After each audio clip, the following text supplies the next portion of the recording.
소금물 좋다고 해서 시작했는데 오히려 힘들어지신 분들, 머리가 아프고 가슴이 두근거리거나 잠이 안 오고 붓거나 혈압이 올라가고 속이 울렁거리고 이거 계속 먹어도 되는 건가? 겁이 났던 분들도 계실 겁니다. 그 반응 때문에 정말 필요한 분들이 포기해버리는 경우 많습니다. 반대로 줄이거나 멈춰야 하는데 억지로 계속 먹다가 더 힘들어지는 경우도 있습니다. 중요한 건 소금 자체가 좋다 나쁘다가 아닙니다. 그 소금을 만날 나의 몸, 내 몸에 맞는 소금물, 양과 농도, 먹는 타이밍을 잘 찾아줘야 하는 거죠. 오늘 영상 끝까지 보시면 지금 계속 해야 되는 상태인 건지, 방법을 바꿔야 하는 건지, 또는 중단해야 되는 신호인지 해답을 찾으실 수 있습니다.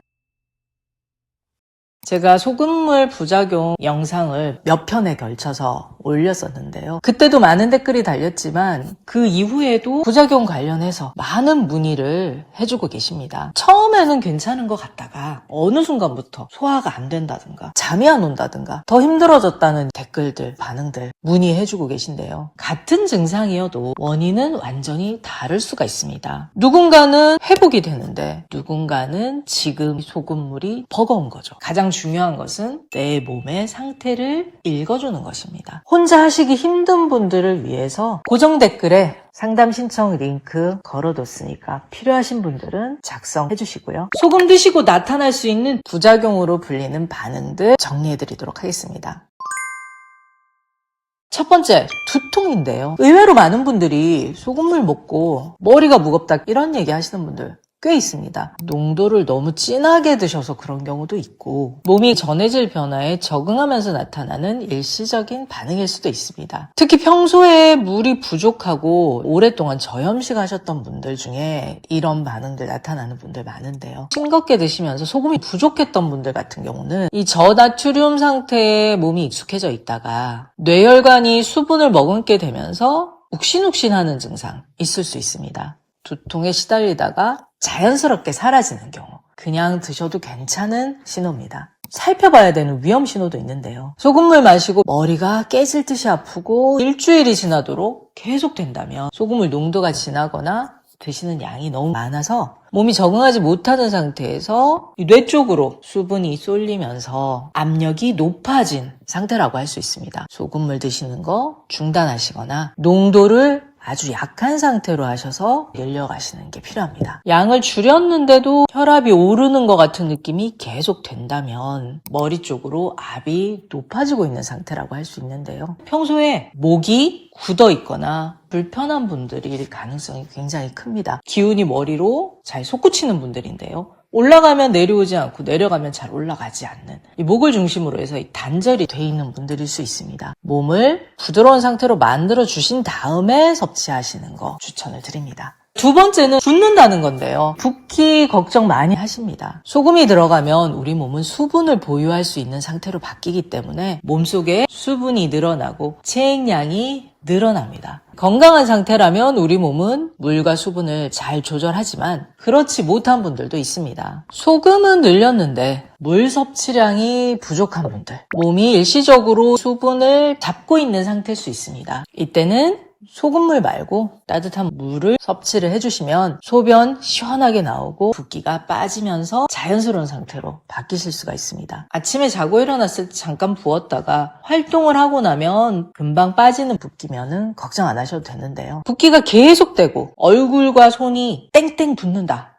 그런 경우는 소금 섭취 줄이시거나 중단하시고 얼굴만 주로 붓는 분들 같은 경우는 이 심장의 힘이 약할 수 있는데요. 칼륨이 많은 음식들 섭취해 주시거나 쑥차, 커피같이 쌉쌀한 맛 나는 것들 같이 드셔주시면 좋습니다. 세 번째는 속이 울렁거린다, 메스껍다 이런 이야기들 하시는 분들도 있는데요. 공복에 너무 진한 소금물 드시면 위 점막에 자극이 될 수가 있습니다. 공복에 드셨을 때 일시적으로 살짝 울렁거리거나 미식거리는 거, 식후에 드셨을 때는 괜찮으신 분들, 크게 걱정 안 하셔도 되는데요. 중단하셔야 하는 신호는 식후에 마셨는데도 속이 울렁거리고 신물이 올라오고 복통도 있다. 위장이 힘들다는 신호입니다. 소금물 중단하시거나 식사에서 간을 잘해서 드시는 것부터 천천히 시작하시는 거 추천드립니다. 속이 울렁거리거나 불편하실 때는 꿀이나 조청같이 단맛 나는 것들 함께 드시는 것도 괜찮은 방법입니다. 소금 드시고 가슴이 두근거리고 잠이 잘 안 온다는 이야기 하시는 분들도 있습니다. 많은 분들이 소금 드시고 숙면 취하게 됐다. 밤에 자다가 깨서 화장실 안 가서 정말 좋다. 수면에 도움이 된다는 얘기들 많이 하시는데요. 반면에 평소에 긴장감이 높고 예민해져 있던 분들 같은 경우는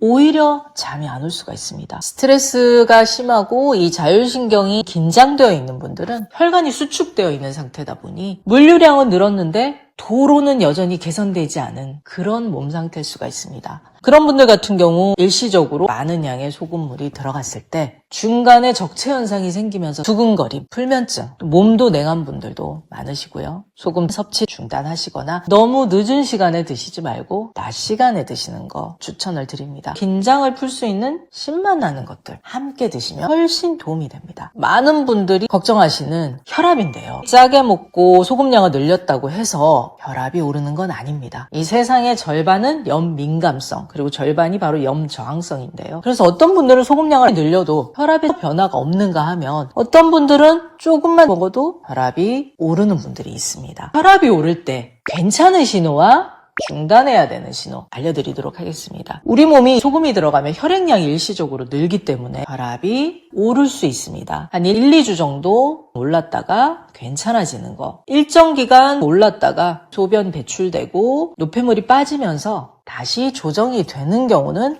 괜찮은데요. 그러나 혈압이 급격히 치솟고 가슴이 두근거리고 뒷목도 뻐근하다. 염 민감성, 소금에 민감한 체질일 가능성이 있습니다. 좋다고 해서 참으면서 억지로 드시지 말고 중단하시거나 연한 농도로 드시는 거 추천드립니다. 특히 아침에 소금물 드셨는데 혈압이 급격하게 오르는 분들 같은 경우는 아침 공복에 드시지 말고 활동을 한 이후 낮 시간이나 저녁 시간에 드시는 거 추천을 드립니다. 드시는 시간을 바꿨는데도 계속 오른다. 중단하시고 몸 상태를 살펴보셔야 합니다. 변비 혹은 설사인데요. 오랫동안 변비에 시달리던 분들이 소금물 드시고 쾌변한다. 화장실 갈 수 있어서 너무 좋다. 그런 이야기들 많이 하시는데요. 반면에 소금 먹고 오히려 변비가 생겼다. 설사를 한다. 이런 반응들 호소하시는 분들도 있습니다. 괜찮은 신호는 미생물 환경이 바뀌고 독소가 빠져나가면서 일정 기간 3, 4일이나 한 일주일 정도 대변 상태 불규칙해질 수 있습니다. 설사를 하면서 숙변을 제거하는 과정도 있을 수 있고요. 그런데 이런 반응들이 계속된다면 이 소금물의 삼투압 현상이 장벽을 자극을 하는 상황일 수도 있습니다. 그런 경우는 조금 중단하시고 배를 따뜻하게 먼저 해주시고요. 음식으로 간 충분히 해서 드시는 것부터 시작하시면서 연한 농도로 조금씩 드시거나 몸 상태를 먼저 살펴보시는 거 추천을 드립니다. 마지막으로 소금을 먹었는데 몸이 처지고 피곤하다 이런 이야기 하시는 분들도 있는데요. 이 소금 드시고 체력이 올라왔다, 만성피로 사라졌다, 몸이 무거웠는데 가벼워지고 활력이 생긴다라는 얘기를 많이 하시는데 그렇지 않은 분들도 있습니다. 좋다고 해서 먹었는데 먹으니까 몸이 더 가라앉고 무거운 것 같다, 무기력한 느낌도 든다, 이런 얘기 하시는 분들도 있는데요. 몸이 오랫동안 전해질 균형이 맞지 않거나 체액이 많이 부족했던 분들 같은 경우는 적응하는 과정에서 변화가 시작될 때 일시적으로 나른하거나 피곤한 느낌 느끼실 수도 있습니다. 시간이 지나면서 보통은 몸이 안정되고 에너지가 살아나는 분들도 많으신데요. 만성 탈수 상태였던 세포들이 급격하게 수분을 흡수하면서 온몸이 나른해지고 졸음이 쏟아지는 증상 같은 거 있을 수 있습니다. 몸이 이 스스로 치유하는 에너지를 사용하기 위해서 휴식 모드로 가는 반응이라고 할 수 있는데요. 나에게는 낯설지만 몸 입장에서는 세포가 메마르고 탈수 상태에 있다가 단비를 맞는 그런 과정과 같습니다. 그런데 위험한 신호도 있는데요. 한 일주일, 2주일이 지나도 기운이 나지가 않고 식은땀이 나거나 지친다면 전해질 균형이 깨진 상태라고 할 수 있습니다. 이때는 몸 상태를 다시 살펴봐야 하고요. 중단하시거나 조절하시는 게 필요합니다. 소금물이 무서워서 다시 저염식으로 돌아가고 중단을 해야 하는 걸까요? 우리 몸의 세포, 신경 전달 물질, 위액과 췌장액 같은 소화액, 심장 근육, 뇌 활동 또한 이 소금이 없으면 제대로 작동이 되지가 않습니다. 작동 자체를 멈출 수밖에 없는데요. 필요한 만큼, 몸이 원하는 만큼 소금이 들어오지 않는다면 어떻게 될까요? 수분이 세포 속으로 들어가지 못해서 만성 피로에 시달리고 에너지가 떨어지고 체액이 부족하면서 에너지의 미천을 만드는 혈액량이나 수분량이 부족해져서 많은 문제가 생깁니다. 위액이 만들어지지 않아서 소화가 되지 않고 뇌로 가는 신경 전달 물질, 신경 신호가 흐려지면서 머리가 맑지 않거나 기억력이 떨어지고 브레인포그나 무기력증에 시달릴 수도 있는데요. 같은 소금이라도 어떻게 쓰이느냐에 따라서 정말 필요할 때 필요한 만큼 잘 사용이 된다면 약이 될 수 있고 그렇지 않은 경우는 독이 될 수도 있습니다. 많은 분들이 궁금한 점 댓글로도 남겨주시고 문의 많이 해주시는데요. 솔직히 말씀드리면 그 질문들에 답변 드리기가 참 어렵습니다. 화면 너머에 있는 여러분들의 상황, 어떤 습관을 가지고 계신지, 어떤 소금을 어떻게 드셨는지, 왜 소금을 드셨는지 알 수가 없기 때문에 말씀드리기가 어려운데요. 혼자 하시기 힘든 분들을 위해서 무료 상담 이벤트를 열려고 합니다. 고정 댓글에 상담 신청 링크 걸어뒀으니까 필요하신 분들은 작성 꼭 해주시고요. 궁금하신 점 있으시면 댓글 남겨주시거나 내가 경험한 소금물 부작용, 그 부작용들을 극복했던 방법들 있으시면 소중한 댓글 남겨주시면 많은 분들에게 도움 드릴 수가 있습니다. 우리 몸은 스스로 치유할 수 있는 놀라운 생명력, 치유 본능이 있습니다. 그 힘을 믿고 몸의 지혜를 깨워주세요. 오늘 내용 도움되셨다면 구독, 좋아요, 알림 설정 꼭 부탁드립니다. 고맙습니다.